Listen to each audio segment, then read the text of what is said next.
Hi friends. இந்த தீபாவளி எப்போ சொன்னேன் பார்த்தீங்களா?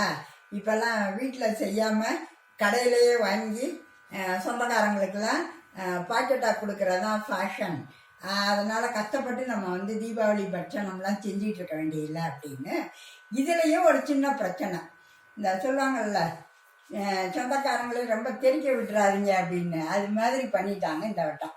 என்ன ஆயிடுச்சு, ஒரு குறிப்பிட்ட சொந்தக்காரங்க சிலரை மட்டும் கணக்கெடுத்து அவங்களுக்குன்னு ஸ்வீட் பாக்கெட் வாங்கி வச்சிருந்தேன். அப்போ பார்த்தீங்கன்னா உங்களை கூப்பிட்டு ஒவ்வொருத்தரையா அவங்க வீட்டுக்கு இப்போலாம் போக முடியலங்க.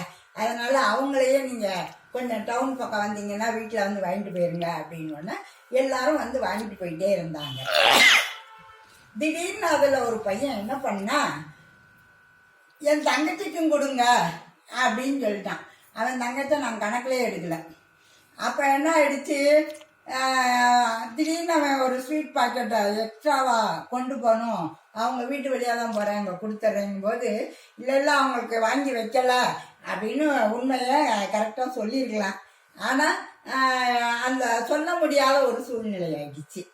என்னடா பண்ணுறதுன்னு சொல்லிட்டு கொஞ்சம் திருன்னு முழிச்சிட்டு தான் நாங்கள் முடிய பார்த்தோம்னாவது அந்த பையன் என்ன செஞ்சுருக்கோன்னா, அப்போ எனக்கு மட்டும்தான் வாங்கியிருக்கீங்களா, என் தங்கச்சி ஃபேமிலிக்கு வாங்கலையா, ஓகேன்னு சொல்லிட்டு போயிருக்கணும். இது நாங்கள் முடிக்கிறத பார்த்தாலும் அவன் பாட்டுக்கு உட்காந்துட்டு கொடுங்க, நாங்கள் பாறை கொடுத்துருவேன், போகும்போது கொடுத்துருவேங்கிறான். சரின்னு உள்ளே போய் வேற ஒருத்தவங்களுக்கு எடுத்து வச்ச ஸ்வீட் பாக்கெட்டை அட்ஜஸ்ட் பண்ணி எப்படியோ இது பண்ணலாமா. ஏன்னா கடைசி நேரத்தில் போனால் கடையிலலாம் ஸ்வீட் பாக்கெட்லாம் கிடைக்கல. அதனால் அட்ஜஸ்ட் பண்ணி கொடுத்து அனுப்பிட்டேன்.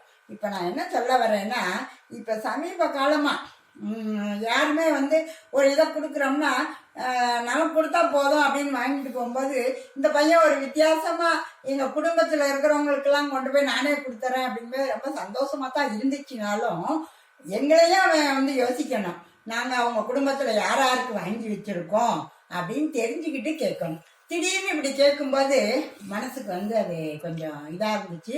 இந்த மாதிரிலாம் ரொம்ப தெரிக்க விடாதீங்க, ஓகேயா?